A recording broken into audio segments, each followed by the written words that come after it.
I am the Tofu Golem. Please enjoy the video. You'll start by opening settings and moving straight to time and language. This gives direct control and avoids delays. Make sure you're signed in as an administrator and have internet access so sync can work.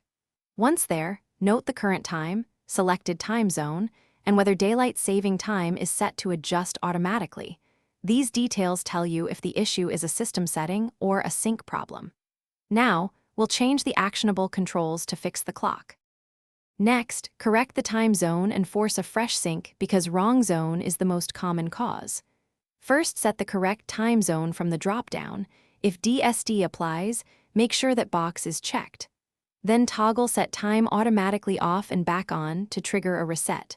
For immediate results, click Sync Now under Synchronize Your Clock, or open an elevated command prompt and run w32tm/resync. Finally, make these changes permanent by restarting the Windows Time service so new settings take effect. Open services. MSC or Usenet stop W32 time, then Net start W32 time. Once done, confirm the clock stays correct. If the time resets after shutdown, the CMOS battery on the motherboard may be failing, which requires replacement. If problems persist, run System File Checker or Review Group Policy and Registry NTP settings to ensure nothing enforces a different time.